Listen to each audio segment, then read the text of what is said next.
Greetings, Earthlings, humans, Nephilim, clones. What are some of the other things they say? Aliens, Anunnaki, right? Anunnaki. Whatever you got, you're welcome here. Today's going to be the blowout of all blowouts. It's the show I think that I want to do my whole life. And I want to say right now, my eventual goal is to have no fans. Because no fans at all, because that would mean to me that I didn't compromise and I spoke the truth when I knew it, because it's important to me, and that my ego would be totally dead then, because I really still want people to like me. But anyway. What if they like you because you're authentic and you're telling the truth? Are you going to reject that, or is that a bonus? Well, real recognize real. Welcome to the Roseanne Barr podcast. Oh, you see, my patience is growing thin. Oh boy, I'm so excited. Get ready to have your mind blown and your soul opened. I hope that's the intention we have on the show. I have my good friend.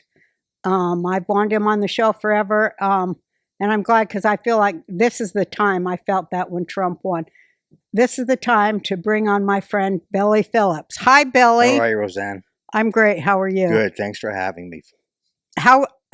Billy Phillips, let me just say, is a teacher of... a student. A student. Yeah, I don't like... I'm not a teacher. No, that's how I feel too. Okay, he's a fellow student of Torah and all related items, right? Everything Judaic and everything of... I guess it's just like, meta-Judaism, right? The hidden, deeper soul level. Yes. Of Torah. What a great way to say it. Now, I'm trying to think of where to jump in, because there's so many openings. I like what you said when we first started studying with Rav Berg, who was our teacher. And remember when we went there and we felt like all Jews feel, that it's our duty to wake up other Jews. Remember how that's like RNA in Jews. You've got to wake up the other Jews. Remember? And we asked the Rav, how do we do that? Remember? Say what he said. Well, I'll tell you what the Rav told me. Yeah. He said, forget the Jews. They're stiff-necked. They're stubborn. This is not me speaking, the cause of all chaos in the world throughout history. And we must bring the secrets of Torah, which have the ability to remove chaos, for Christians, for Muslims, for Hindus, for atheists, for every living, walking human being. And that's our job.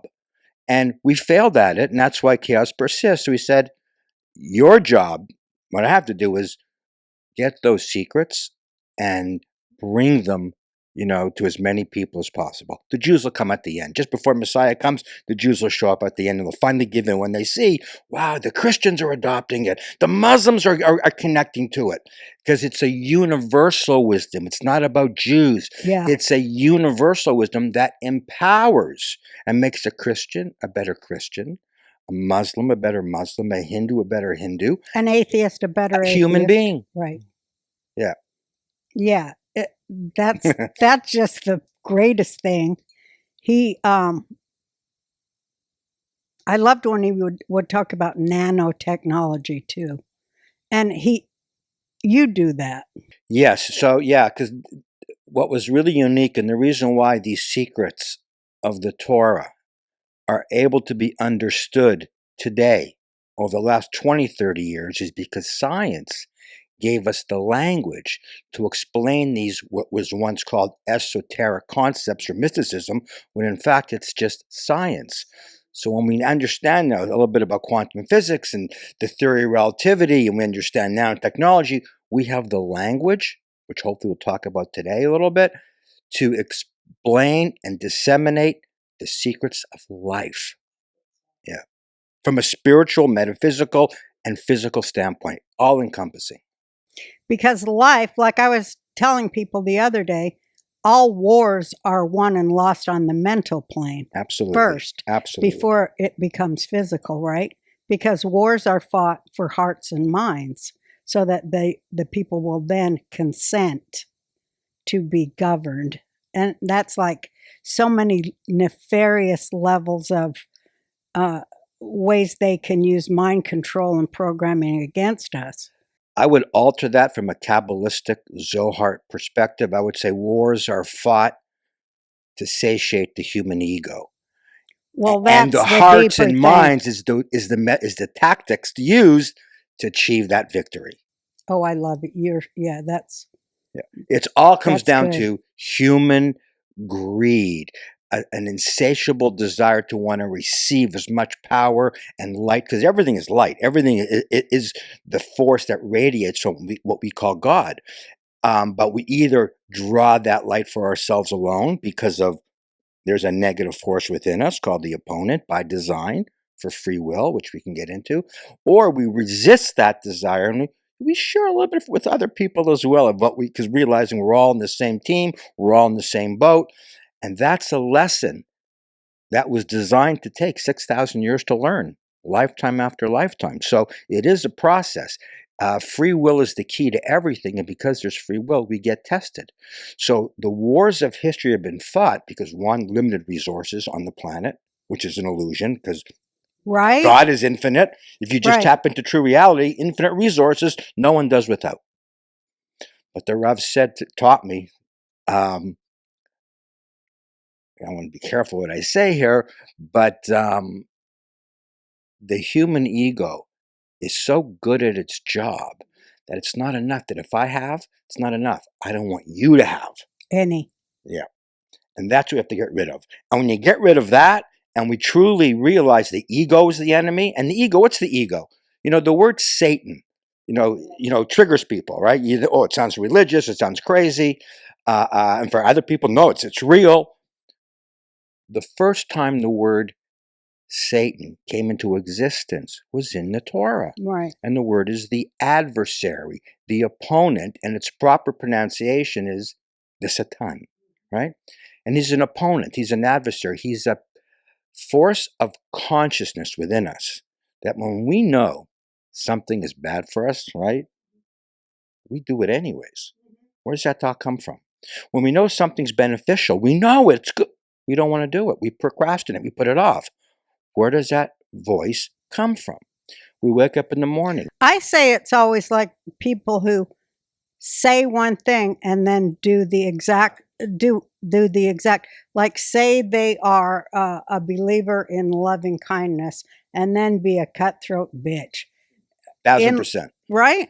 And then the person who they're being a bitch to says, this guy's a cutthroat bitch. But we both don't realize the one who's the victim of being of the bitch, and he's the bitchy. Then we're not realizing, we're not outing the Satan. So we end up fighting each other, and Satan plays both sides against the middle, and that's why human beings are in conflict, and that's why we're not in a world yet of infinite resources, infinite pleasure, and the end of death. And that's Yes. him making us say, that's bullshit. You can't end death. That's also the Satan in everybody's head. Ma, we always say, well, you always say, I don't necessarily agree with you, but you say animals are smarter and better than humans. Of course they are. I will tell you one thing. The industry that affects us, the pharmaceutical industry, all the poisoning they do the same thing to animals. Vets get kickbacks. It's just as corrupt on the animal side of medicine. And, we have a dog in our family. Hannah's in-laws, they have the boxers. Tons of skin problems, yeast infections, all sorts of stuff. It happens. Anybody with a dog will know what I'm talking about. Hot spots and stuff. So this Miraculous product, they reached out to us because they know you love animals. But Yes, it's I do. actually a fascinating story. This is Coat Defense. They started making all natural products for humans. This I actually use. It's a dog thing, I guess, technically, but I've been using this deodorant the last week. It's amazing. It's amazing stuff. So anyway, this guy makes it, right? All natural, accidentally spills it on a horse, and it starts to cure this horse's skin condition. So they get into the horse business, they sell out. Not a lot of horses in the country. So to expand their business, they tested on other animals, all natural, not animal torture testing, but real testing. It started curing dogs' hot spots and skin problems. Isn't that great? Well, yeah, it is. But when you really think about it, MAHA, Make America Healthy Again, it's just all natural products that you should be having anyway. And all the stuff the vets do with drugs and antibiotics just makes you more sick. So anyway. It's made in the USA. Coat Defense backs up their product with a 30-day money-back guarantee. You can save 15% on your first order at coatdefense.com, and be sure to enter the code Roseanne when you check out. That's coatdefense.com for 15% off and enter the code Roseanne. Give your dog relief and your kids, if they're like my sons, and avoid those expensive vet visits. Coat Defense, something better for your dogs or your kids. He makes us doubt. He makes us accept bad news so easily. Pessimism comes, it's like breathing air. Optimism, you got to work for it, right? Good habits, you got to work. You got to train. Bad habits, one snort of cocaine, you're hooked. Mm-hmm. One bite of of nachos, junk food, you're addicted. We're fine-tuned. We're imbalanced towards everything negative, but that's by design, because striving against those impulses and learning to separate the Satan from ourselves is what takes a lifetime. We may talk about it intellectually, but you can't do it in terms of your consciousness, where it's second nature. Mm-hmm. So it's a constant work. Yeah. And one thing the light does, this light of we call Zohar, it illuminates the guy who's been hiding in the corner. It sure does. Now, I want to talk about some people. It disturbs me when, well, a lot of people, they think Judaism is demonic. What about that? They think the Torah is demonic, and they think the God of the Torah is demonic too. I've been reading that. Are you talking about Satanists? I'm just talking about real right-wing, and Marxists think that too. Okay. So, first let's get some context. Yes. What is the Zohar? So before I tell you what the Zohar says, what is it? Moses was on Mount Sinai some 3,400 years ago, where he received the 2 tablets and he received the Torah scroll, and we had revelation on Mount Sinai, and the whole world actually that moment achieved immortality. Death was eradicated from the planet because the light was so bright, no darkness existed. Yeah, the veil was gone between. They could see the hand of God. They were in the palm of the hand of God, if you will.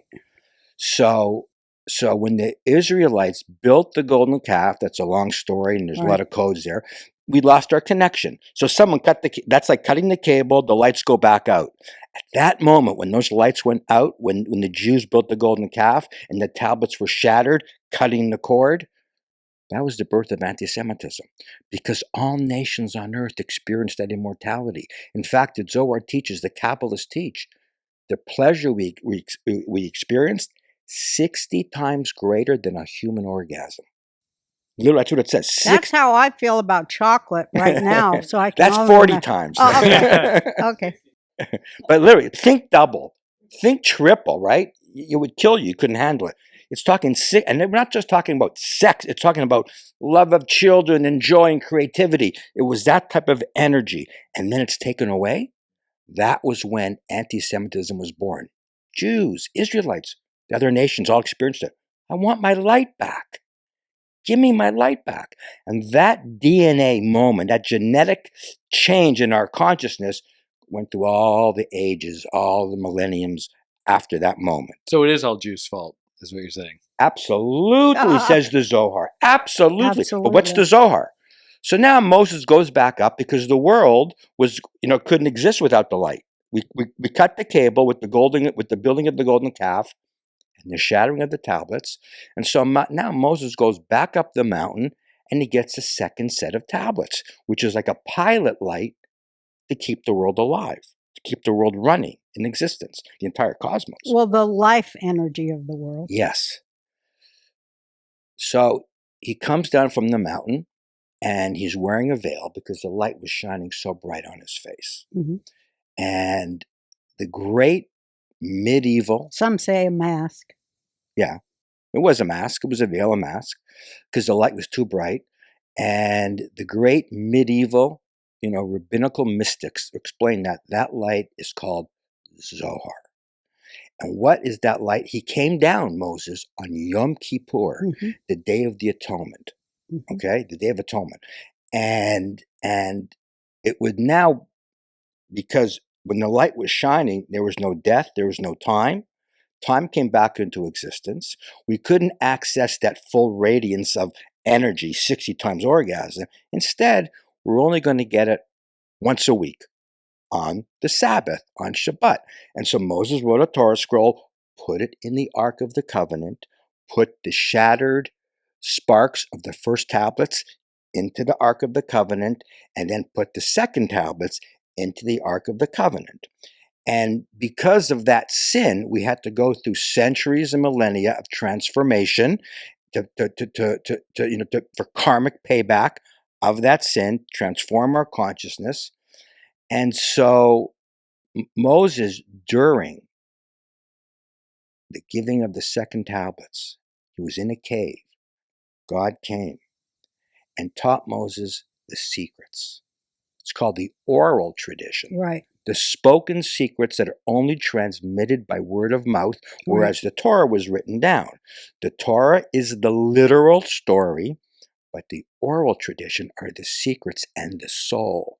So Torah and Zohar, body and soul, how we do things, why we do things, how things work, why they work that way. And then Zohar students figured that the day the first tablets were given was 31314 pi. Yeah, was it? Yeah. Wow, I didn't know that. Amazing. Is the Zohar part of the Torah? Forgive me, I don't know any Again, of this. so the Torah is the literal, The Old Testament, right? the literal word of God. The five the Old books. Testament, yeah. And the Zohar are the secrets, which we can't have, we weren't allowed to have because we built the golden calf. Okay, so, and that's why they were hidden. That's why Moses wears the veil to symbolize you're not allowed to have them. The written was put into the ark, and the ark will not be discovered till the Messiah comes. And the Zohar was only transmitted from Moses by word of mouth to Joshua, who then transmitted it to the 70 elders. It's been transmitted, the secrets, the power, which the reason it came down on Yom Kippur, that will atone for all the sins. When the Zohar reaches all of humanity, or at least a critical mass, it's over. The orgasm returns, meaning, the light shines, death comes to end, code word, Messiah. So there was a chain of transmission throughout the ages, and it was kept secret, so nobody heard of it, because they kept it secret. Duh. Okay. Yeah, didn't you have to be like a high-level rabbi to read the Zohar? One chain, yeah, Right. one chain, absolutely. But we're talking about 3,400 years ago. Yeah. Now, what no one knows is that those two tablets that shattered, they were the conduit, right, that brought the light into this world. Mom, we're in LA. Mhm. You've been sick, but we still keep going. We won a big election, and Yeah, we did. and you look great. And I always you. tell you that it's always our sponsors that help, but I think in this case it is. Beam Dream Yeah. Powder has been helping you sleep, and we always get this wrong, but I want to tell you what's in it: reishi, magnesium, L-theanine, apigenin, and melatonin. So all things that naturally help you sleep. They made this blend of it. I think that's why it works so good, because it's not like horrible pharmaceutical industry stuff. It's just good sleeping powder. So anyway, And it's delicious. that's the part you guys really need to understand. I know. I need people to know that. Just buy it and try it if you don't believe us. It's like you really just think of it as like a chocolate shake. It's a treat Yeah. that puts you to sleep. Let's tell the people exactly where to get it. I really want to start pushing this stuff out because I love it. I swear by it. Well, there's never been a better time to finally try Dream. Shop their Black Friday sale and get up to 50% off when you visit shopbeam.com/Roseanne. You've been hearing me rave about Dream, and this is your chance to finally try it for the lowest price of the year. So head over to shopbeam.com/Roseanne for up to 50% off. That's shopbeam.com/Roseanne for up to 50% off. There weren't 10 commandments. The word was never even commandments. It's 10 utterances on those tablets. it's referring to connecting to 10 dimensions, which separate us, lie between this physical world and the highest spiritual world. We call it like the 99% reality. We live in 1% reality where we only see 1% of the truth. So there were like 10 curtains.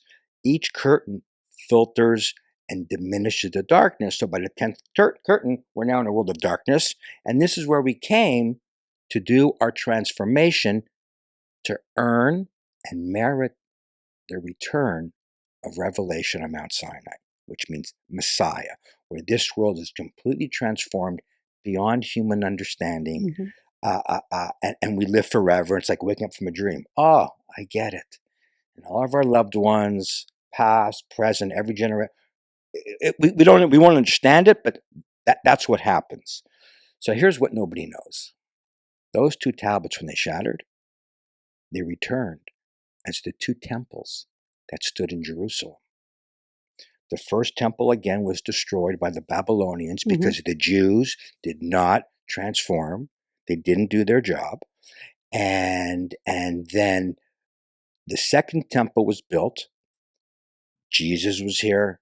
Rabbi Shimon Bar Yochai was here. Rabbi Akiva was here. For Jews, they know who I'm talking about. For Christians, they know who Jesus is. These great souls came in because there was another opportunity for a second revelation. That's why 2,000 years ago, Jerusalem, the temple standing, that's why it's so, epic and momentous in human history. The birth of Christianity, the temple was never... Islam too. Exactly. And okay. So, because there was an opening, we had an opportunity to return the light to all the Gentile nations that lost the light on Mount Sinai. So Rabbi Akiva, Rabbi Shimon Bar Yochai were here to bring it to the Jews, and Joshua, son of Joseph, Yehoshua, son of Yosef, Jesus, came to bring it to the Gentile nations. Remember, there was no Christian nation then. It was all pagans and other religions, pagan being the one word to cover all the Gentiles. And I'm quoting... The Jews. Who? The Jews. No, he's saying the non-Jews. No, I'm saying Jesus came to bring it to the non-Jews. Oh, yeah, I see what you're saying. Okay. Rabbi Akiva, Rabbi Shimon Bar Yochai, bring it to the Jews, wake them up, transform. We have an opportunity to repair Mount Sinai. Jesus was sent to bring it to the rest of the nations who lost it because of our behavior. Wait, sorry, this please, is fascinating. They were friends or what, those three rabbis? Yeah, so let me give you context there. The two were students of Akiva. Yes, Jesus, Yeshua ben Yosef, and Rabbi Shimon Bar Yochai, colleagues, students of the great Rabbi Akiva. Okay. Who was a student of Hillel. Yes, all Jews will know who he is. For the rest of you who aren't familiar with Jewish history, by the way, there's no such word as Jewish. We have a lot of Christian followers too. Yeah. So he was actually skinned alive by the Roman Empire for trying to bring these secrets to the world. Jesus, as we know, did reveal these secrets to his chosen disciples. But as it says in, I think it's Luke 8, let me just check it. Luke, I should read this because it was Luke 8:10. I'm quoting the New Testament. The knowledge of the secrets of the kingdom of God has been given to you, his disciples. But to others, said Jesus, I speak in parables, so that though seeing, they may not see, and though they're hearing, they won't understand. The secrets had to be concealed. So Jesus put it in parable because the parable still had a pilot light within it because it's truth. And so that would bring light to the Gentile nations. And by Jesus revealing the secrets to his disciples, that's drawing down more light. Okay. So he was prophetic. He was a prophet then. No, he was a teacher. Okay. He was a teacher of the secrets. I mean, listen to what the church fathers have to say. The church father, not the Christian world, the pagan world, the Gentile worlds Gentile people that were attracted to Jesus. You know why? Because the Jews would never discuss the secrets. They would only discuss the literal. Today it's opposite. Back then, Christians came, and the early Christians came because Jesus and his disciples, they knew the secrets and they wanted it. But the synagogues and the Jews were only talking about the literal. So it became very religious, very, we do this, don't ask why. And so now it's different. Now, Christianity, it's about just the literal. Take it literal. Don't explore into the secrets. Okay. From my teacher, Rav Berg, and in the Zohar. Oh, okay. Let's just finish the story so we have the context. Mhm. So Jesus is here trying to bring into all the nations. Rabbi Akiva, Rabbi Shimon Bar Yochai here to bring into the nations. The Jews didn't change. And this is in Jewish writings. This is not me. This is not what my teacher told me. It's in the Talmud. It's written down. They were engaged in payoffs and sex, drugs, and rock and roll, murder. Look at the world today. Nothing's changed. Just the light is shining brighter, so we see it more now. It's coming out. It's the same thing throughout history. So the Jews were not transforming, and that's why the second temple was destroyed. And they called it hatred for no reason between the Jews. Because beyond, people think the Jews are united. No one hates the Jews more than the Jews. Exactly. But they covered that up pretty good too. Do. They still do today with the leftist Jews hating on the Jews. Absolutely. God, it's sick. Absolutely. So, because the temple was destroyed, because Rabbi Akiva was skinned alive and other great mystical Jews were also slaughtered, very famous. Rabbi Gamliel was beheaded by the Romans. Rabbi Ishmael, the high priest of the temple, he had the Roman emperor's daughter, thought he was so handsome, she said, preserve his face. So they sliced off his face, and they say it's somewhere today, it's still entombed in the Vatican somewhere. Okay? Because he was so handsome, again, this is what it says, commentator, women would get wet when he would walk into a room. That's what they said. He was so handsome, Rabbi Ishmael. I wouldn't have, but even when it was skinned off his head, they still found him that's attractive. why they skinned off his head. She wanted to retain the face because he was so handsome. Romans are fascinating people, really cool. Yeah. So they're kind of worse than the Jews. Way actually. worse. Go on. Okay, go. No. So the secrets were in danger of being lost. They killed Jesus. They killed everything. No more secrets. They destroyed the temple. So what happened is that Rabbi Shimon Bar Yochai, colleague and beloved friend of Joshua ben Yosef, Jesus, he went into a cave for 13 years, buried himself up to his neck. With his son, Rabbi Elazar. Mm-hmm. And by the way, that's like me and you, Jake, doing this podcast. By the way, Rabbi Elazar is probably Lazarus in Christianity. Same guy. I think so too. So anyway, so they're in the cave, 13 years. Elijah the prophet and Moses come to him. They download the secrets that Moses had into Rabbi Shimon. Make a long story short, too late. He comes out of the cave and he sits with his colleagues, his disciples, just like Jesus sat with his disciples, reveals the secrets of the Zohar. He instructs one of his closest colleagues, Rabbi Abba, write them all down, and they were buried beneath the Temple Mount in Jerusalem. Just like the Ark of the Covenant is buried there with the original tablets, shattered tablets, and the first ever Torah scroll. Right. And it was going to serve as a pilot light to keep, again, the world in existence until we merit the arrival of the end of days when the secrets must be revealed to everybody. So that leads us to, so that's the Zohar. Okay. It's the secrets. And that's what Jesus had. And if I can, just for a second, maybe it's a good idea, just to read one section of the Zohar. Okay, there's 23 volumes, Yeah, right? there's 23 volumes. But this will show you that the secret teachings, everything in Christianity, came from the Zohar. Everything. Because it's and then they call it demonic, which I'm like, huh? I'll tell you why. Okay. And don't let me forget that point, because it's a big point. This is all part of the context of why they call it demonic. Right, okay. So here's what the Zohar says. How to interpret the grade, the level of consciousness known as the Son. Happy is the portion of the son who deserves to strive to know his father's secrets and all the mysteries of his house, like an only child whose father gave him authority over all his secrets. It is to the glory of the Son to have power over everything. He who strives in the Torah to know the Holy One, blessed be he, and all of his mysteries, he is the Son of the Holy One, blessed be he. And in all the heavenly hosts, there is none that will stop him from entering into his Father's presence at any time he needs to. Excuse me. Happy is the portion throughout the worlds. Therefore, he who strives to know his Father is called a son. The Son of the Holy One, blessed be he, is the one who has possession of the secrets. Those secrets were then encoded, we can't go into detail today, but by Peter, into Christianity.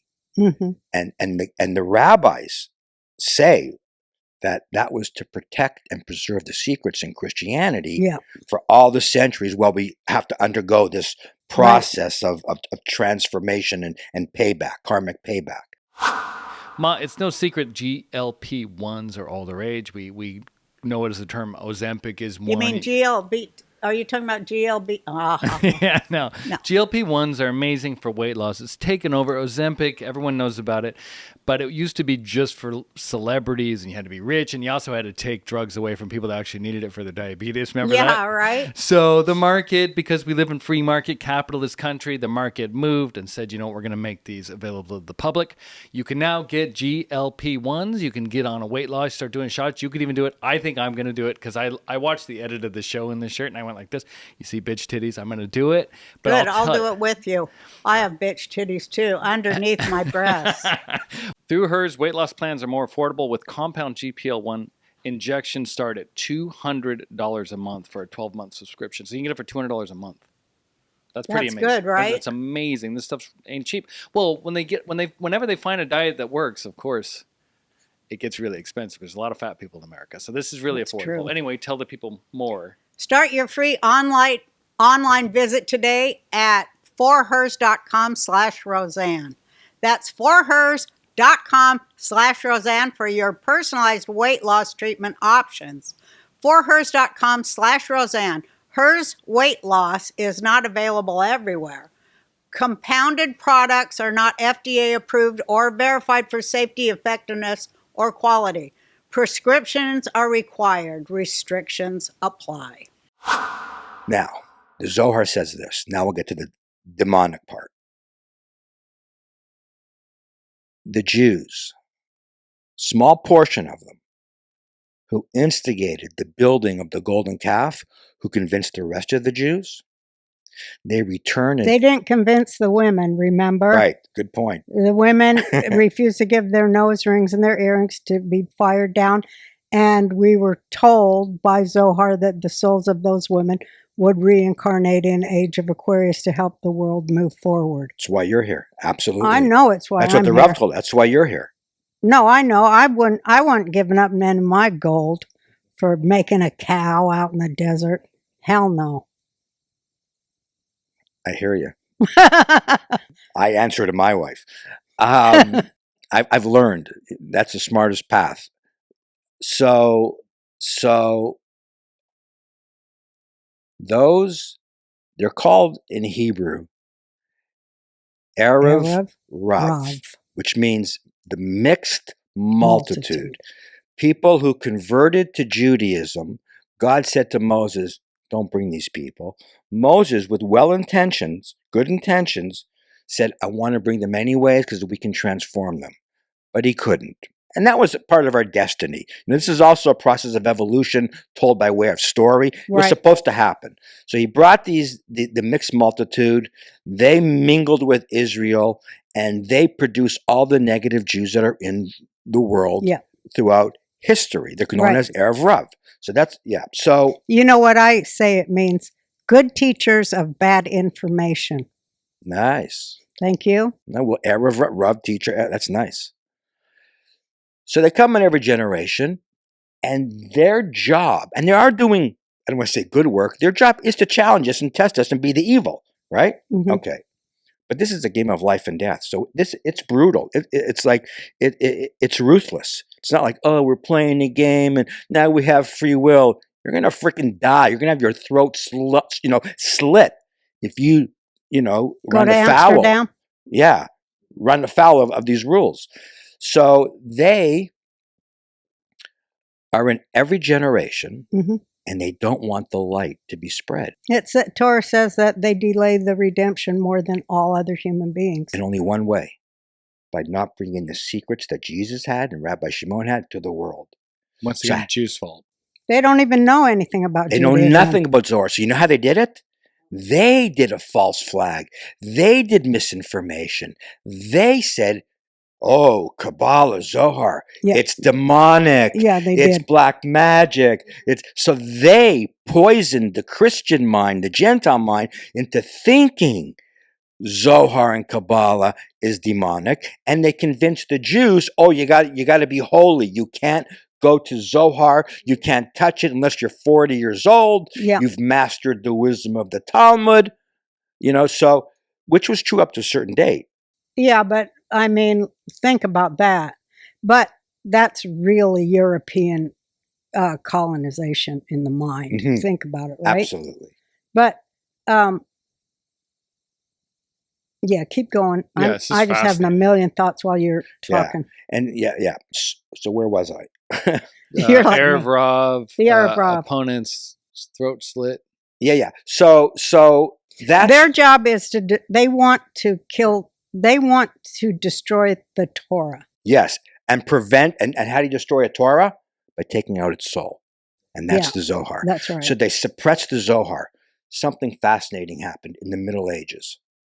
Fascinating.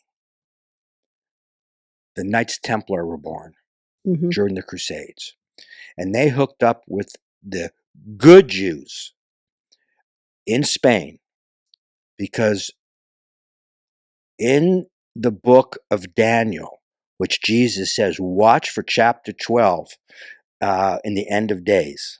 Okay, in chapter 12, verse 3, it says, those who are wise will shine like the Zohar of the firmament.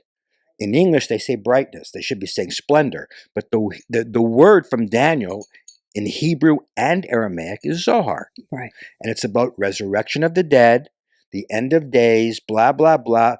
Daniel says, from 1200 years after the destruction of the temple in Jerusalem, there'll be a third opening. Is that now? No, this is the Middle Ages. A third opening. So what's 1200 years after the destruction of the temple? What was 2,000 years ago. It takes you to the 13th century. Okay. Mhm. Okay? So, Crusades? yeah, like from the year 1,200 years later is 1200s, 13th century. No, I'm saying what happened then? Oh, Well, the Huh? crusade. Okay, so to lay The down Crusades, I was right. to lay down the groundwork to make this happen, it was a few hundred year process. So, should I go? We have time, right? So I can go a Yeah. little bit deeper. So Rashi,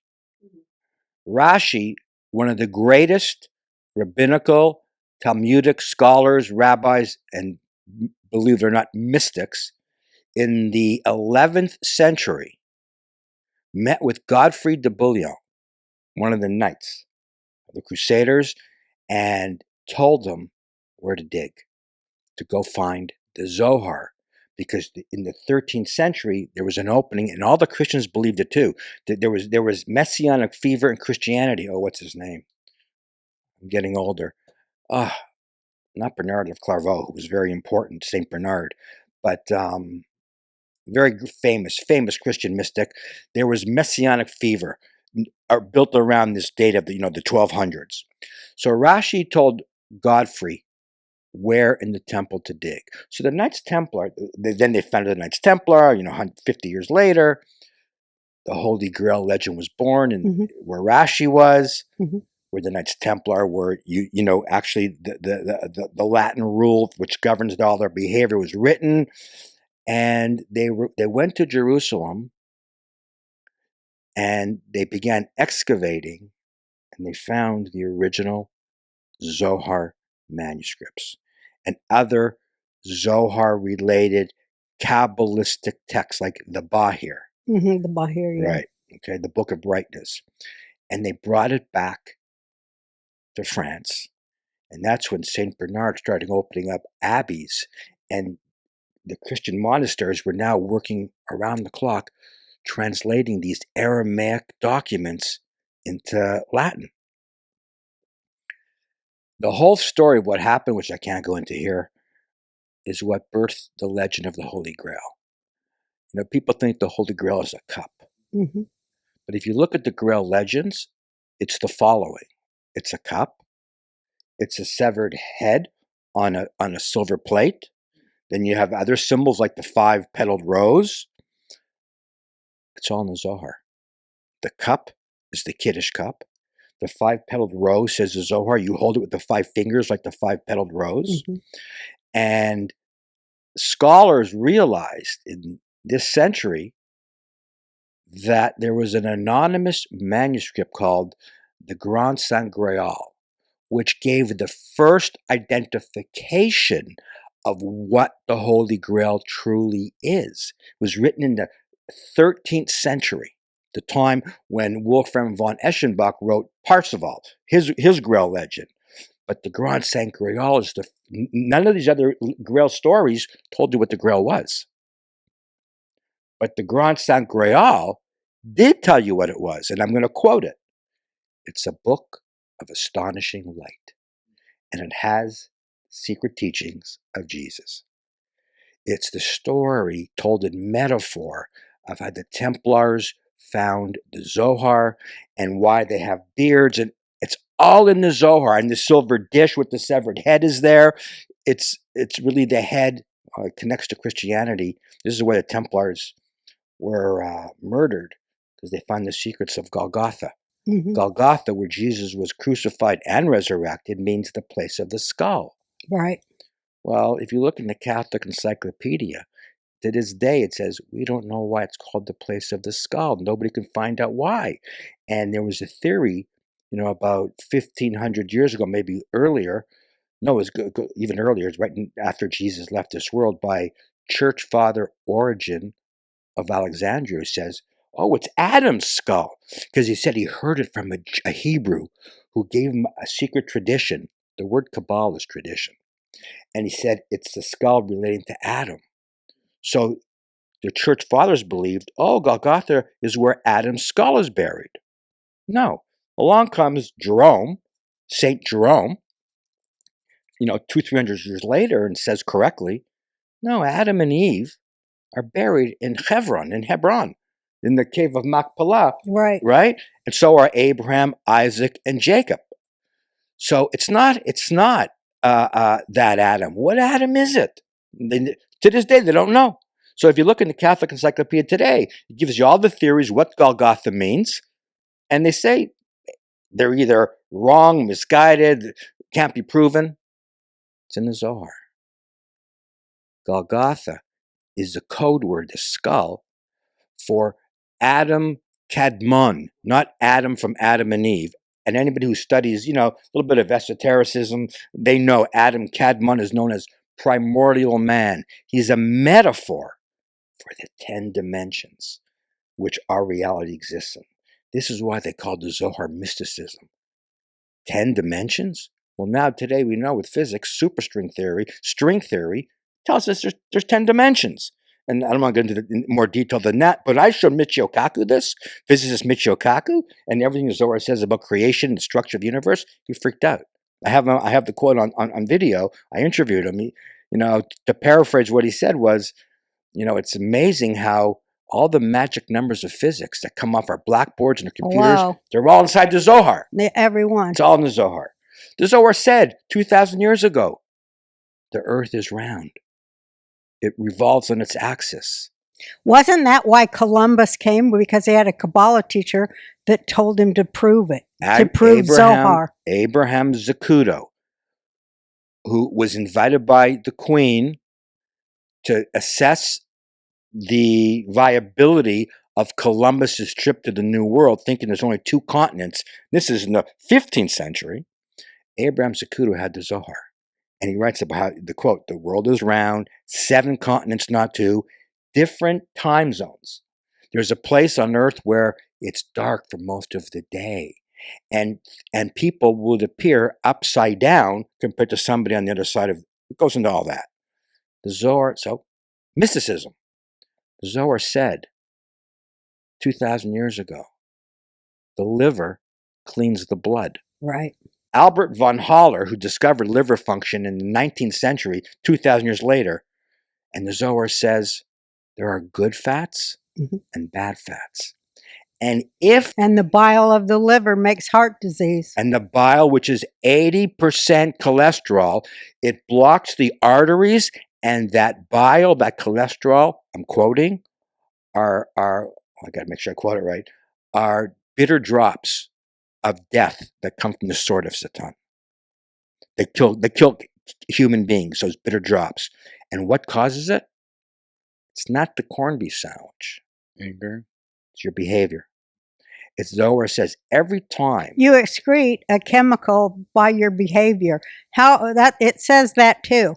And I mean, how close are we to believing that and proving it? I mean, it is proven. Yes, but fear makes you, excrete. Well, gray matter, white matter, there's all sorts of science that backs this up. Well, how you feel is how you are. Well, when was it written? This was written 2,000 years ago. I know. Yeah, exactly. So, but the Earth is flat. Can you imagine that people who believed it, like me, and you, and the Rob and everybody, and Jesus, and Isaac Newton?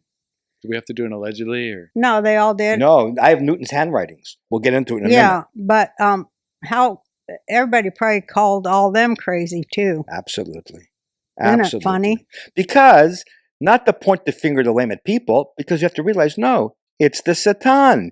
He awakens doubt in people. He makes you skeptical, unhealthy skepticism. There's good skepticism when you question everything. And by the way, people who are watching this podcast, believe nothing that I said. If you accept it, it's like you're worshiping the golden calf. Oh, we said this. Wow, it must be true. You got to look it up. And live it. Test it. Live it. Make your connection to it. Then you'll know. You'll know. No belief. You only know when you get the reaction in your body. It says when the hairs stand up, when you hear a holy word, that's God telling you, he's reminding you of the covenant with the physical world. Nice. Yep. Right? Beautiful. Or a really good 60-time orgasm.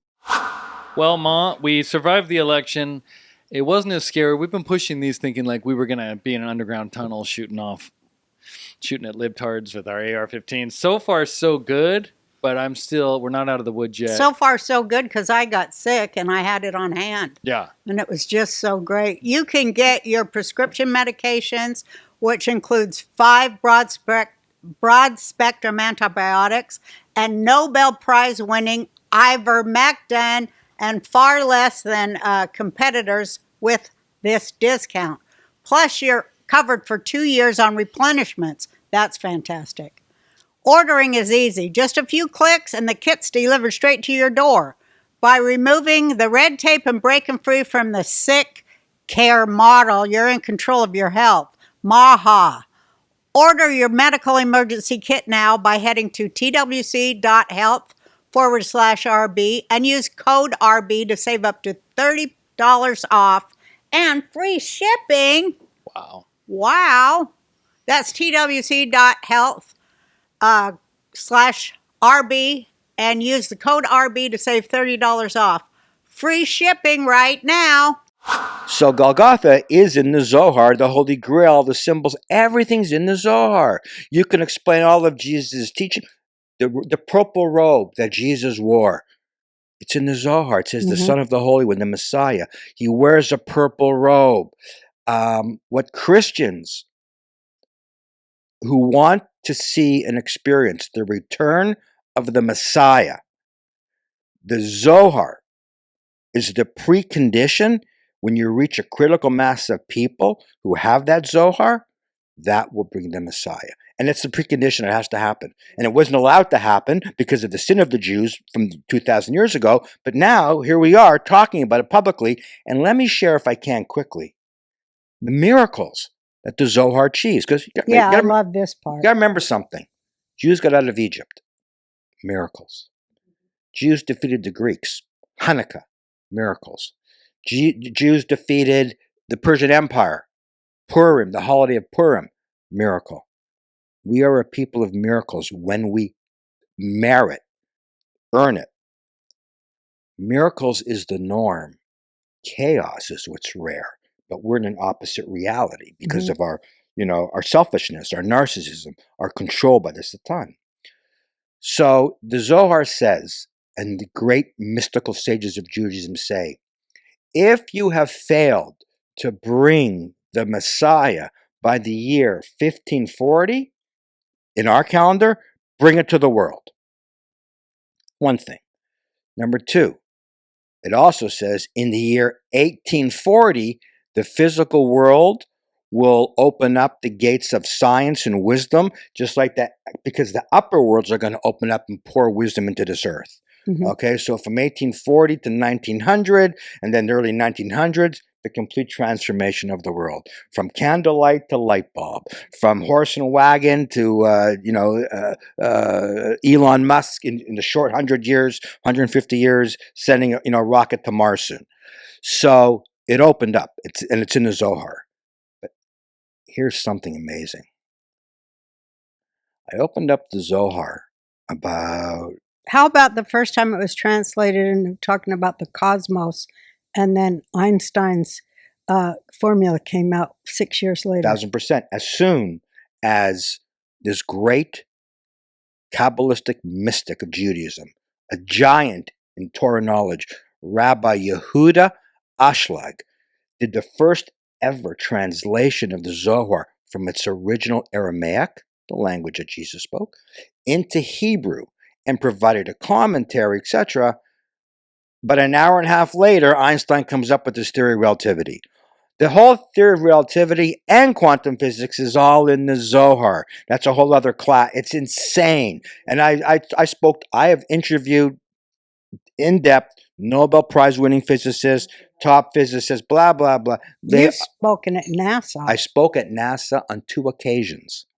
Once at Cape Canaveral at the Kennedy Space Center, and once at the Goddard Space Flight Center outside Washington in Maryland.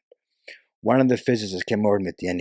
He was blown away. He says, I'm amazed. You've blown my mind. How does the Zohar know all this? And they have a hard time processing it. That's why I was invited back a second time. But just to share a quick story. So I flunked science. Of course you did. Yeah, I flunked science. I got A's in English and marketing. I flunked science and I'm a right brain guy. I'm lecturing at NASA in a room full of scientists and physicists. But I know Zohar. I know what my teacher taught me. I know truth. So I'm going through all the parallels between Zohar and physics and quantum physics. And one guy at the end, we're taking questions, and one of the scientists says, "You're wrong about this point." Well, that's to do with atoms. I don't want to get into the details because you're wrong. Well, a little sweat beat starts going here. Like, oh shit! I'm on the spot. He's telling me I'm wrong. He's a scientist. I'm a schmuck from Los Angeles. But really on the spot, I'm going, but wait, no, I'm a student of my teacher, and I know I'm right. So I start debating him, and we're going back and forth, and he's kind of a little cocky. And then someone else puts up their hand and says, "Excuse me, yes. Can you guys debate later? We have questions we want about, the Zohar and life." And they started asking some beautiful questions, okay, about life, and we put it aside. I come home from NASA back to LA, and about 3-4 days later, the person who arranged my lecture at the Goddard Space Flight Center calls me and says, "You know that guy who started up with you? He came in and said you were right." So I went, woo! I mean, I knew I was right, but still, I was like, so what's my point? The Zohar is a book for all people. It belongs to the people. The sun shines on everybody. Muslim, Christian, Jew, black, white, gay, straight. whatever you are, the sun shines on Nephilim, you. clone, what Exactly. have you. Exactly. The sun shines on everybody. So, the miracles of the Zohar. Holocaust. First, 1935. The great Kabbalist, Rabbi Yehuda Ashlag, wrote a letter to all the rabbis in Europe. And I'm quoting, "There's a dark cloud hovering over European Jewry, the likes of which mankind has never seen before." And then he said, "You must spread the Zohar to everybody," which would have been the first time in history because it's never been spread. No one even knew what it was. Jews did not know what the Zohar was unless you're part of that lineage. And the rabbis who knew what the Zohar was says, "Nope." And they refused. But in Morocco, the Sephardic Jews in Morocco, now I'm paraphrasing the former deputy mayor of Jerusalem, André Shiraki, from Morocco, who said, the Moroccans set up relay teams 24 hours a day, reading the Aramaic text or scanning it with their eyes, even though they didn't understand a word, to bring down that light that we once had on Mount Sinai. And that light's called Zohar. That's why the Zohar is called the Zohar. Zohar means light. And they did it 24 hours a day in 5 different places in Casablanca. Rommel, Nazi Field Marshal Rommel, probably one of the greatest generals in human history, invades North Africa, says to the king of Morocco, "I want your 250,000 Sephardic Jews now." Morocco has no army to defend itself. The king says, "No, there are no Jews in Morocco. There's only Moroccan citizens." Now, the Nazis were the most powerful army on the face of the planet. They could have marched right over and taken them. Rommel turned around and left. I went to the Holocaust Center, in LA. What's it called? Whatever it's called. And Museum of Tolerance. We call it the Museum of Intolerance. The Museum of Tolerance. Spoke with one of the guys there. We don't know. No one could explain why Rommel left. No one could explain why the Jews were not touched. I said, maybe it's the Zohar. No, we didn't talk about Zohar. Yeah. The Algerian Jews, the Tunisian Jews, they were studying Zohar. They worshipped the Zohar. They revered the Zohar. They knew it went back to Mount Sinai. They knew it was the secret teachings of Rabbi Shimon Bar Yochai, blah, blah, blah. They weren't touched. It was just the European Jews who were anti-Zohar that went to the gas chambers. Pro-Talmud. They wasted all their time studying the words of other men instead of the words of Now, I'm not passing judgment. I'm not Mount saying anything. Because, No, but, I felt like I went and studied that one deeply for myself. And yes. I understood what the Maharal meant by the Golem of Prague. And I think that's it. And I really studied that one. Did you know this? I want to just say this, that the Zohar was actually the first thing ever printed on the the Gutenberg press. Yes. And the Jews in Venice went nuts and burned it on bonfires. Yes. But the Jewish Pope, nobody knows it was a Jewish Pope. Pope Paul IV. Yeah. He saved it, which is paradox of paradox. And then they had to smuggle it to Spain. They hid it for 2,000 years in print form. In 1558, as they were burning Protestant Bibles, the Quran, Torah, Talmud, Pope Paul IV authorized the first ever printing of the Zohar in history. And the rabbis rose up against him saying, no, don't do it, don't do it. But the Kabbalistic, mystical rabbis were saying, those rabbis, by trying to stop the printing of the Zohar, they bring all the death and destruction into this world. So any anti-Semite in this world who hates Jews, he does not know that it's his soul just rejecting those Erev Rav Jews, those few Jews who have brought darkness to the world. And here's the problem. It's a losing system, because when you kill 6 million Jews in World War II, the universe took 70, 80 million non-Jews. It doesn't work. We're killing each other instead of just bringing the light. If we just bring the Zohar to all nations, no one would ever have a problem with anything I'm saying because everybody gets their piece of the pie. You don't give up your belief systems. Everything becomes reconciled, and you see that higher truth warms the hearts of Christians, Muslims, anti-Semites. You know how many ex-Nazis, no baloney, have come back to Kabbalah when they studied it? I've always said that I think it's a war of Kabbalists, those that are those that are Jesuit and those that are like me and you.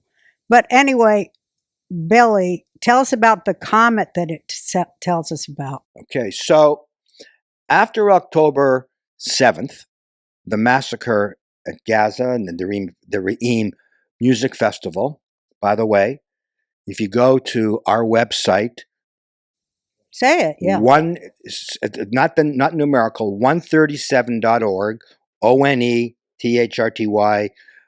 SEVEN, 137.org, you'll see stories of Israelis who had a small version of the Zohar with them to protect them. That's where they carried it during the massacre.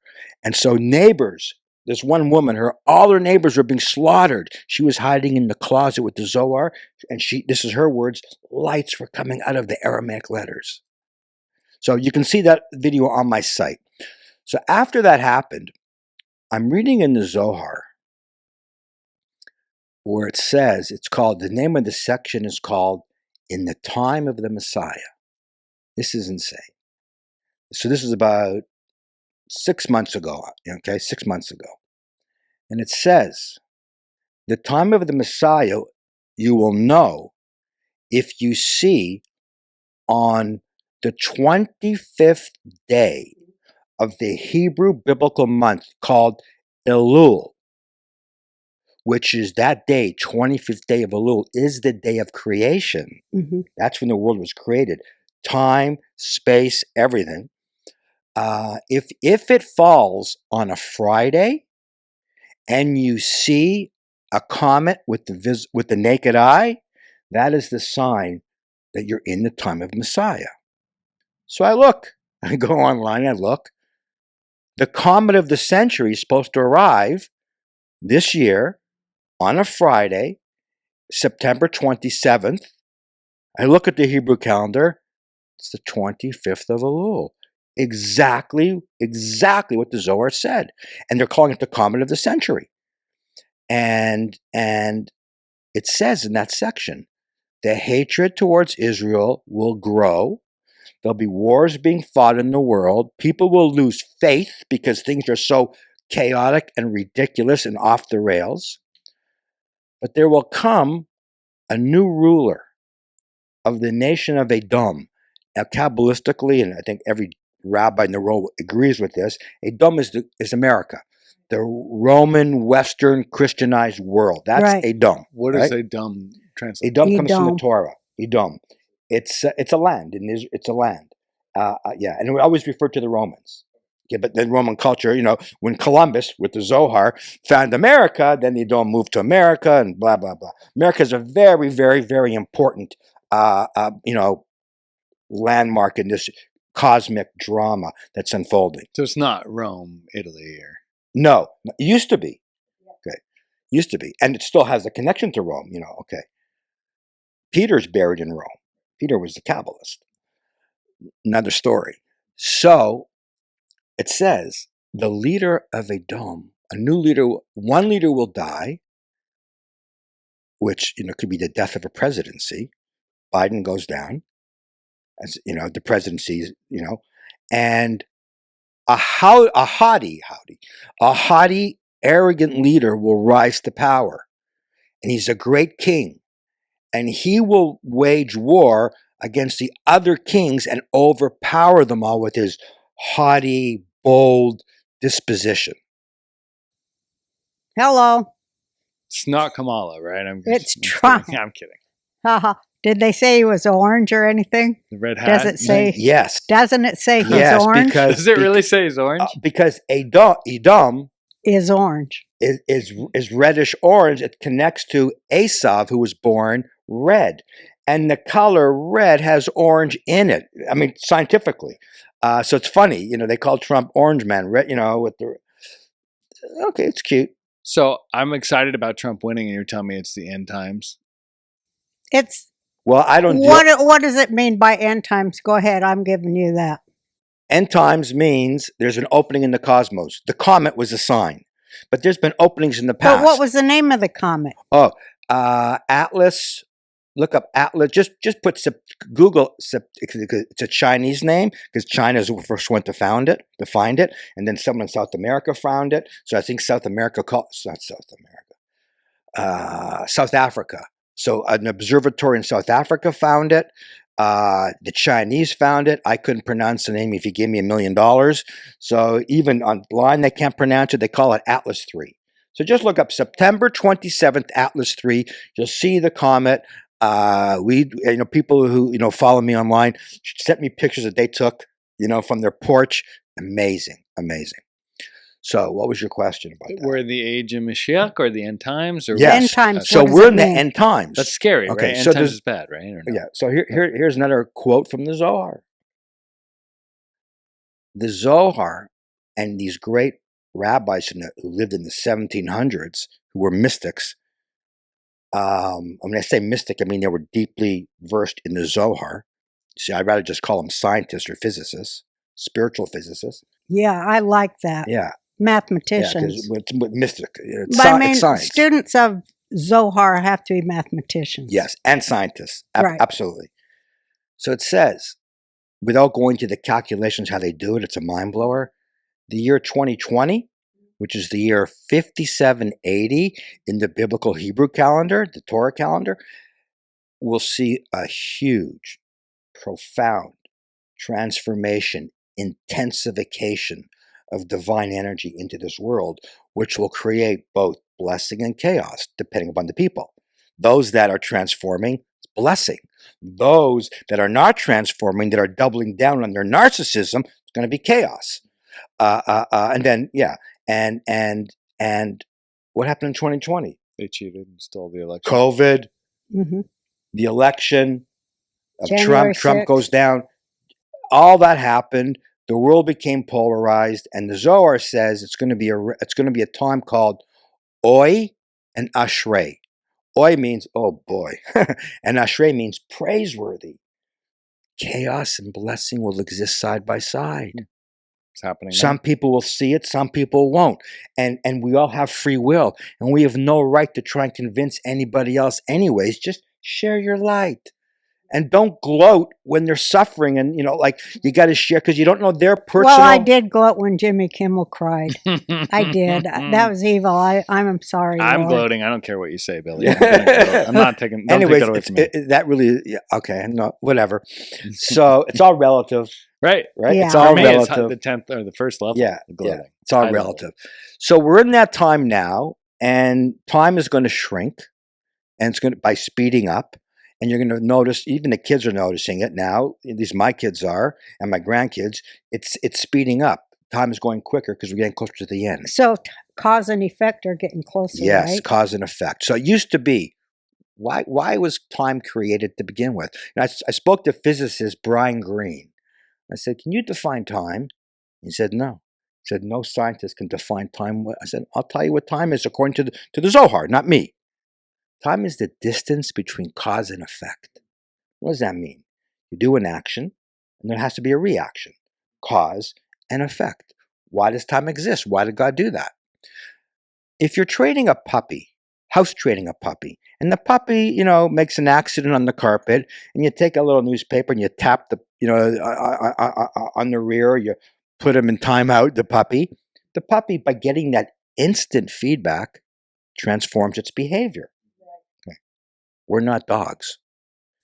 We're not that smart. We are dogs, but we can't have instant feedback or we'll change our behavior, but then it's not going to be free will. It's just because of the instant feedback, it's still golden calf consciousness. Something else is doing it for us. Something else is controlling my behavior.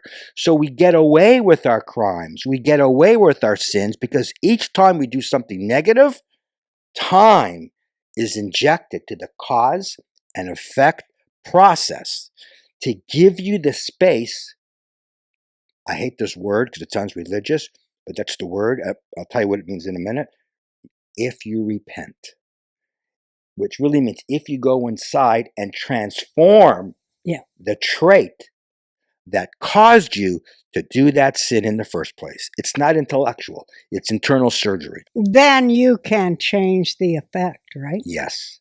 Yes. And then you can avoid the karmic payback. You can avoid the boomerang. So every time you scream, you put out a boomerang, it's going to come back and get you. And so we think the world is chaotic because in chaos, the karmic payback comes out of nowhere, seemingly out of nowhere. And we think, oh my God, this world is chaotic.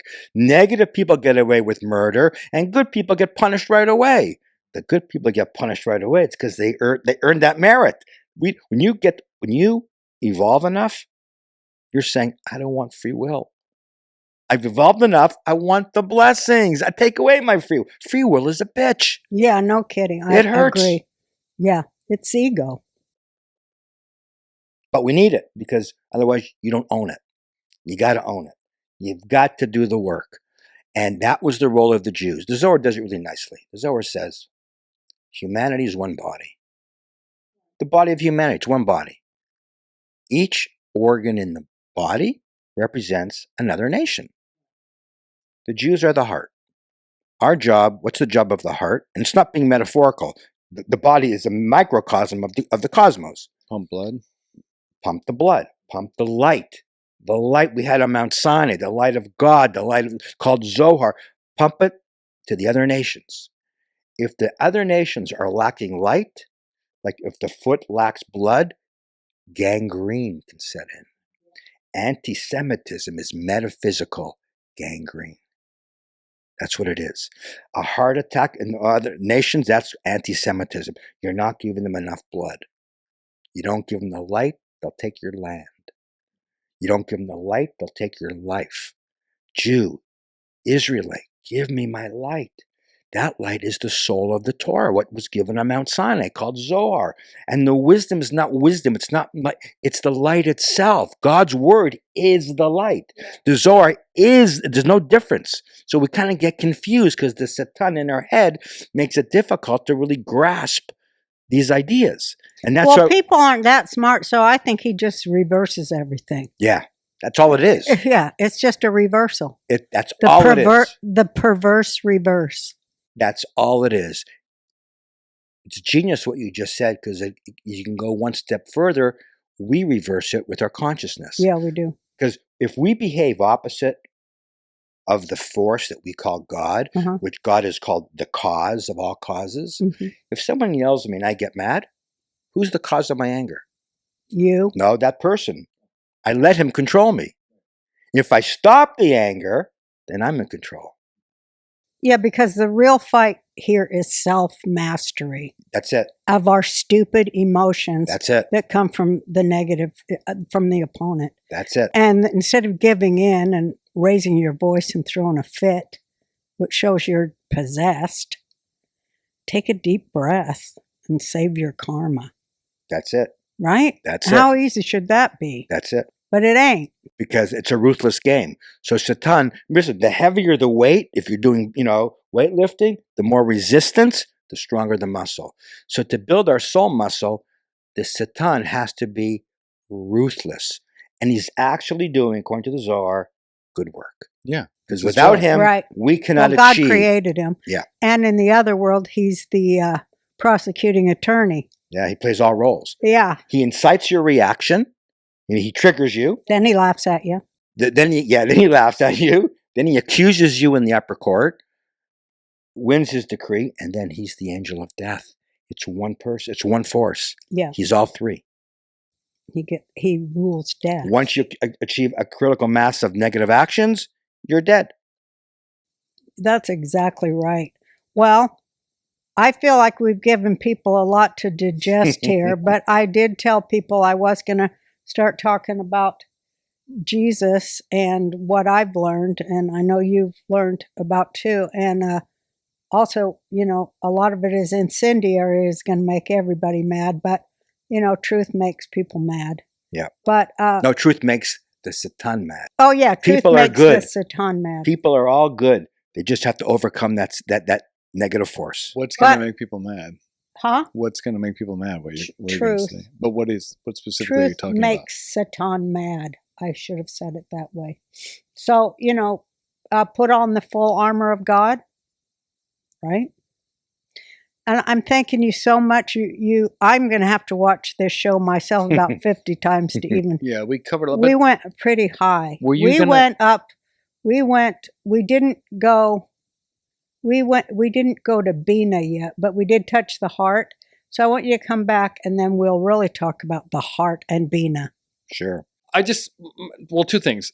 You mentioned Jesus a couple times. Most of our listeners are Christian, and I think this is kind of cool. Like, we're not saying it's true or not. This is your No, the Zohar says. I'm just Zohar. I'm just quoting the Zohar. Right, you're quoting the Zohar. So you said Yeshua or Joshua or something. So can you tell me a little bit more who Jesus is through the eyes of a Kabbalist? Because I find that fascinating. And then my second thing was going to be the end times. What does that mean? Okay, so I'll tell you what the Kabbalists say about Jesus. Okay. So there's one Kabbalist from the 1700s, one of the most prolific. And when I say Kabbalist for our Christian friends, they're rabbis. Right. They're called Kabbalists because the word Kabbalah means to receive. They receive the secrets. But they're normal, everyday rabbis. Yes. Anything negative that you heard about Kabbalah, it's from those Erev Rav Right. who are just doing their job to try and keep the secrets away from you.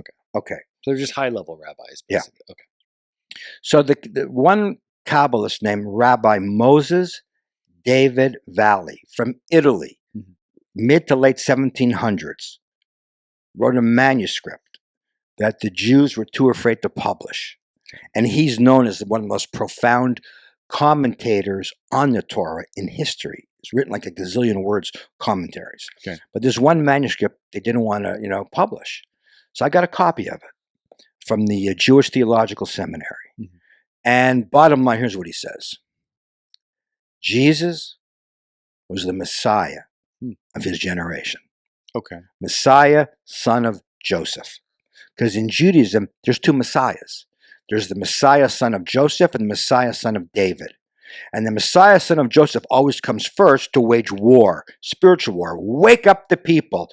Repent. Look within. Stop with your negative behavior. You can bring Messiah Messiah, son of David, which means immortality, Mount Sinai, orgasm in every part of your life, like true bliss, real bliss. Okay. And he always dies. If the Jews don't transform, the Messiah, son of Joseph, dies.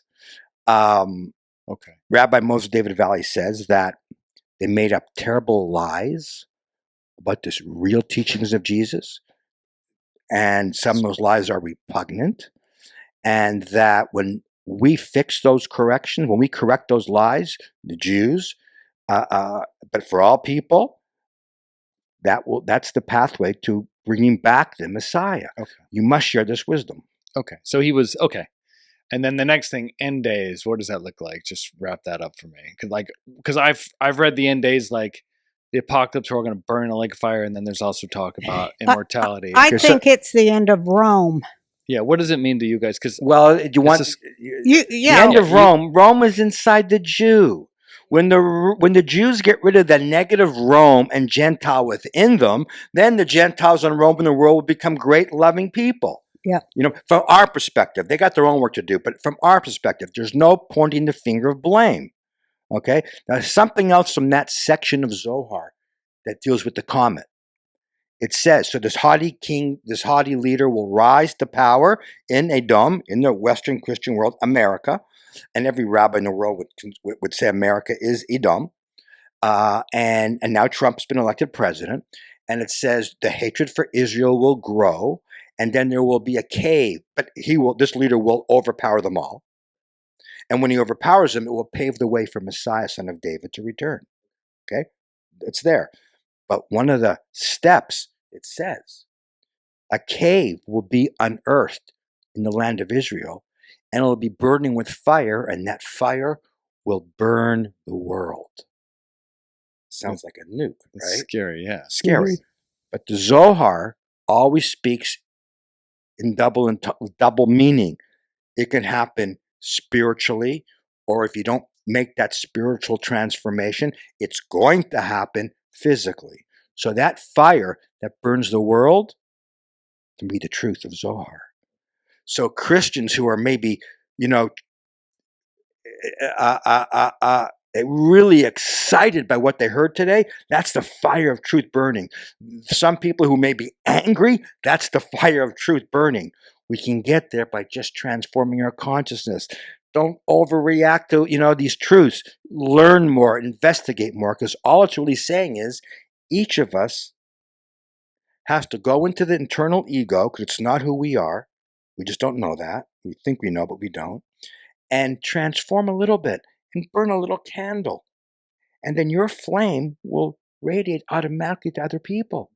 Don't preach, don't convince, don't try and change other people's minds. Instead, It's that song, "This Little Light of Mine." Yeah. I'm gonna let it shine. Who said it? Was it Gandhi? Be the change you want to see. That's the truth. That's something about, I don't talk politics. You can move the mic back if you're talking to her. Okay, now. yeah, Just, I'm getting I a can see sore it's neck. in your No way. big deal. Just slide it over here. Don't worry about it. Okay, no big deal. It's I'll too get a bad. massage later. I'm only going to say this because it's a beautiful understanding of the Zohar and what it teaches, and the Torah and Talmud, that you can only share what you have, right? So if you need $20 and I only have a dollar bill, I can't share with you. Trump's America First policy is just a reflection of that. America can't share with the world until America builds up its success, so it has something to share. Right. And the Zohar and the Talmud teach every person has a boundary that you must respect, and you must have borders. And your liver can't morph into your heart, and your heart can't morph into your lungs, or you're going to die. So boundaries are and respect of boundaries is a critical part of the Torah. And every person, they say, has an 18-inch aura. This is from Kabbalah, or aura around them that you must respect. So don't get into people's faces. And if you disagree, everybody knows this, learn to agree to disagree, not out of morals. There's no morals in the Zohar. It's about enlightened greed. Stupid greed is stupid because it doesn't work. You get temporary pleasure, then you pay for it. Enlightened greed means you're nourishing your soul. So you change out of enlightened greed. I want more. I'm not going to react and piss off my enemy because it's only going to give me temporary satisfaction for a month, a year, even 20 years. But then you're going to pay for it at some point. I'm going to be kind. I'm going to resist my own anger, because if we reach a critical mass of people who do it, we live forever. Death will come to an end. Yes. The world expands, infinite resources. We all win. We don't realize we're all teammates. It says that the fundamental change is when we begin to look for the good in other people instead of the bad. That's the most profound thing, believe it or not, in my humble opinion, that was said today, because our consciousness creates reality. So when you judge somebody and you look for the bad, you will find it. Not only that, you will strengthen their bad. And that's going to be your reality. And why you do that is because you're bad. You project. Yeah, you project onto other people. Like, that's one thing I love learning in Kabbalah, is that whenever you have the urge to call another person out, stop and realize what you're doing is you're calling out what you see in somebody else that you, because of your ego, can't see in yourself. You're pinpointing what's wrong, but in the wrong person. The most powerful thing said today. I'm still gloating on libtards. I don't care what either of you say. Well, I know that, like, the job of the Satan also is he brings more people to God than anybody else. Because when they fall so low because of him, because of listening to him and being one of his minions, they often turn to God at their lowest point. And I think that's his real purpose, why God created him.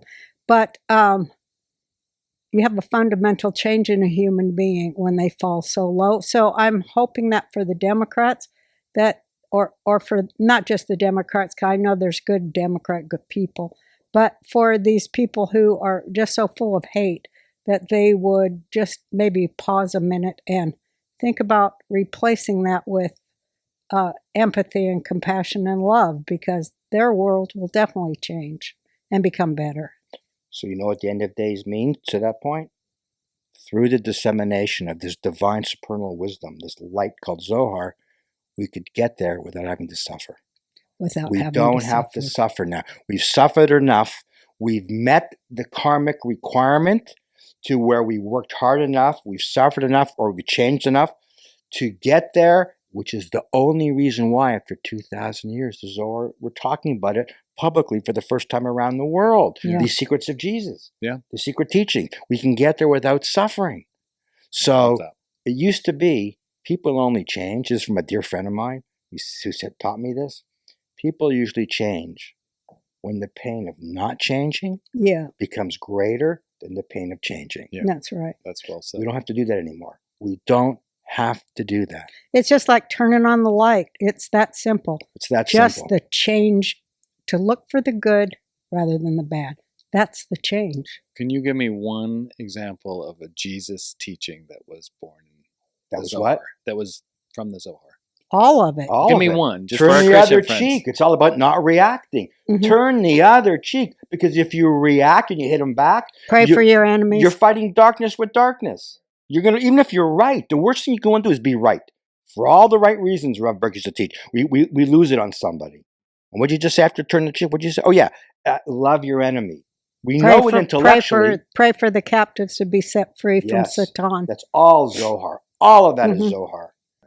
And it's Very not about cool. morals. Love your 'cause it neighbor as works. yourself. Yeah, I can't do that, but I love it. Feeding, what was it, 300 with one fish and one loaf is Kabbalah. The next thing we need to talk about What? in another session, Yeah, please come back. because the Zohar talks about quantum physics, Right. relativity, heart disease, everything.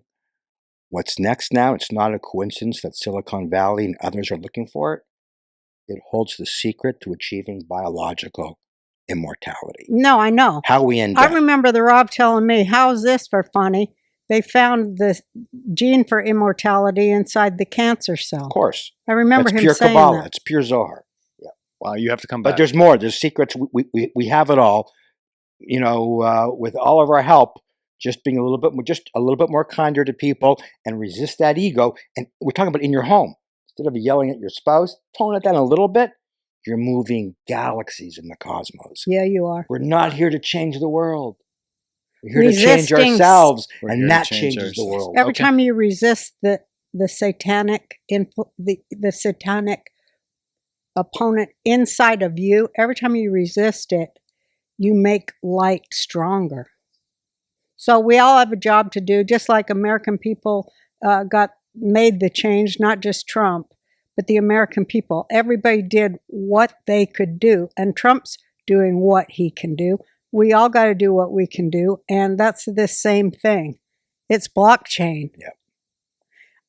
I love you, and I'm so glad to have you today. And like I say, watch this like me 400 or 500 times, because there is enough nourishment in this podcast to feed you for a long time, your soul. It's also good for our viewer count if you do watch it 500 times. And, I love you all, and, God bless. onward and upward. Thank you, Billy. Thanks for having me. I really appreciate it. Thank you.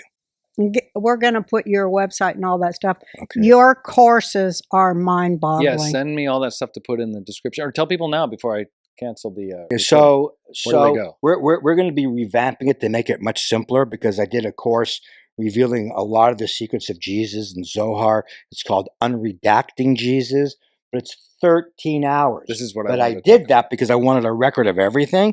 Now we're going to come back and make bite-sized, short, quick, fun ways to get all this wisdom so we can really disseminate it. I have to say, I highly recommend that. I've actually listened to a few of them. This is why I was kept bringing up Jesus, because I know where you go. It's fucking fascinating. Yeah. Highly recommend Yeah. people go. And I want to have you back and talk about it because it's my favorite subject. So if you want to take that course, you can go to billyphillips.com, 2 L's in Phillips, and you'll see Unredacting Jesus. You'll see my NASA lectures, but we turned it into a course. You'll Yeah. see Golgotha, the secrets. You'll see everything's in there. But the 137.org website is just as is more important, because we're going to be making the Zohar with the secrets of Jesus in a prologue. Wow. In the beginning, free for nations around the world. Love it. And we'll make a little bit later a little mini version as well, which will have only the passages of the Zohar that deal with the Messiah and stuff related to Christianity. So people will have a mini version, because the miracles that Zohar has generated, we need to do a whole podcast on the miracles. Yeah, we'll talk next time. We'll talk about the Zohar being taken to Chernobyl and what happened. Didn't Yeah. Trump supposedly have it when he was shot? Yeah, so we gave it yeah, to him. so let me share this. Okay. Let's Oh, do yeah, it. that'd be Marla great. Maples gave Donald Trump one of the She's a student too. one of the mini Zohars, which happened to quote here, and about, I don't know, maybe 2-3 months before the assassination attempt, because some of the Kabbalistic mystics were saying that it's showing there's a potential of assassination. So they put with the Zohar. Oh, they warned Trump. Yeah. Wow. Marla gave it to him. And Donald Trump says, I'm keeping this one with me. And they gave it to a security detail around him. And so then came the assassination attempt. Then came the golf course. So he had the Zohar. Oh, he did have it on him. I don't know if he had it on him at that moment, but he had to make the connection. Yeah. No, it's fine. That's He might have had it with him, but I can't. Because we all know for sure. it was a miraculous head turn. We're getting one on his plane. I told Marla's going to work on getting one on his plane. Awesome. We surrounded. No, do we have time for a story? Yeah. So when you make a connection to the Zohar, the connection's made. It lasts forever. Mhm. Some people just make one connection. Some people should read it every day. Most people should read it every day or meditate on it. Share it, pass it around to people. It is the light. It's not a book. So one day, Marla Maples is at my house with Tiffany, and Donald Trump and Melania come to pick up Tiffany. And what happened about a week prior to that, did I ever tell you this story? I don't think so. A guy that Marla was dating at the time, wonderful, amazing guy, gave a mini Zohar to a prince in the Middle East. I Okay. know that's, yeah. And he took it. And then the Rav, maybe weeks later, was saying, we need to get Zohars in some country. I'm not allowed to say, in the Middle East. But we can't ship them from Israel because they won't accept the shipment, right? It's going to be too controversial going to a Muslim country. So Marla's boyfriend said, I have a friend, this prince, I'm going to say his name, and he can get it into Bahrain. He's friends with the general there. So he did. The Zohars were shipped to Bahrain. Now, Saturday night, Marla comes over with her boyfriend and Tiffany. Tiffany was good friends with my daughter. And we're all hanging out in the house. And then Donald Trump comes up to pick up Tiffany. At the same time, the prince calls and says, Bahrain's going to burn the Zohars. They're freaking out. They see it's Hebrew writing, blah, blah, blah. They're freaking out. I'm going to ship them away, blah, blah. And so we're now fighting with the prince. You can't burn them. They're sacred, blah, blah, blah. It even explains Islam in the Zohar and blah, blah, blah. And this whole thing. And Trump pulls up. I go outside. I have a nice conversation for about 15 minutes. That's when I saw, he talks to everybody. Yeah. And he's curious. Mm-hmm. You know what I mean? I was like, this is, way before the election, before 2016. This is probably around 2012, if I'm not mistaken, or 2013. Well, what a great freaking guy. And I once spoke to him on the phone, but with Marla, but something else, but you couldn't really tell. Just a great guy.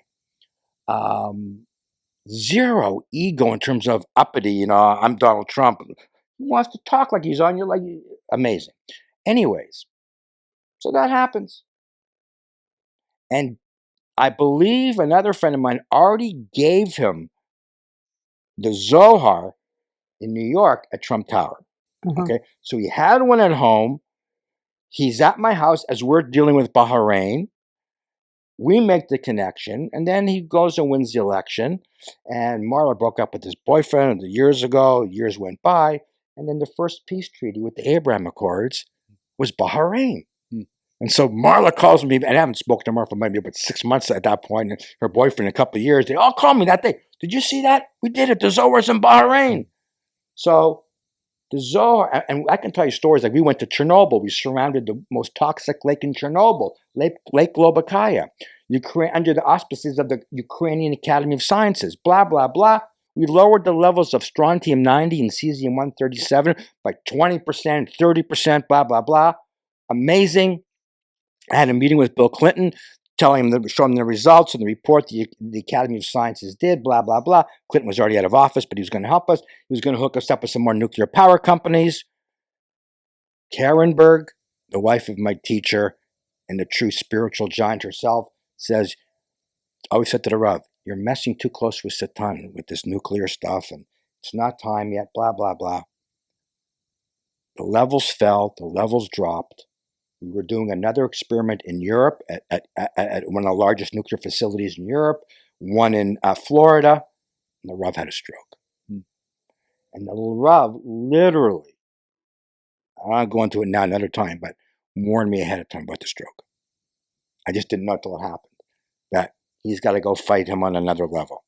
I remember him saying that too. We'll see. I got the chills. Another for later. But what I knew was Chernobyl was going to turn around. Sure enough, 2 years later, 3 years later, National Geographic publishes a study. I saw that, yeah. It was Life amazing. is blooming in Chernobyl. They don't know why. Life is thriving. Maybe nuclear radiation's not so bad after all. Satan comes in, right? So the University of Texas, no one can explain it. We went to the ocean after the Deep Horizon accident. We went down there with Zohars and special meditations.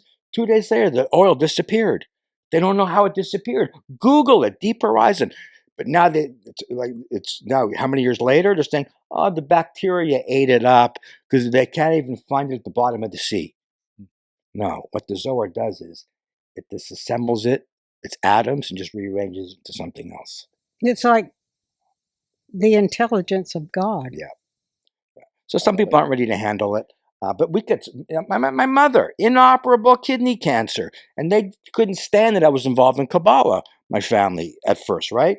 And so, not that they knew what Kabbalah was. We grew up as secular Jews. So I knew nothing growing up, And when I went to Hebrew school and asked questions, I never got an answer. Why do we do this? Because it's written. And why do we do that? Because it's written. I said, fuck it. I'm not interested. I went to science books and I found answers, but then I saw even the physicists are full of ego. They're leaving God out of the equation. Why? Just be open and honest. Okay. But anyways, I forgot what I was going to say. God and science conversion? No. Oh, my mother. Cancer. My Your mother. So when she gets cancer, I said, now will you take the Zohar? She took it. She goes back to the doctor. She's crying. She calls me on the phone crying. Don't tell your sisters that I told you this, but he said it was a miracle. It was a miracle. It's gone. It's gone. You know how many miracle stories? We saw a lot of it. We saw a lot of it go on, didn't we? Oh. We'll have to have you back. But don't believe. No. Have your own experience with the Zohar, and then write in your miracle stories. Just scan the letters. You don't have to know what it says. Yeah. Anyway, we're gonna talk more about this because you need to know, and this is the time. Yeah. So love you. Love you. Love you too. Love you. Love you both. So you see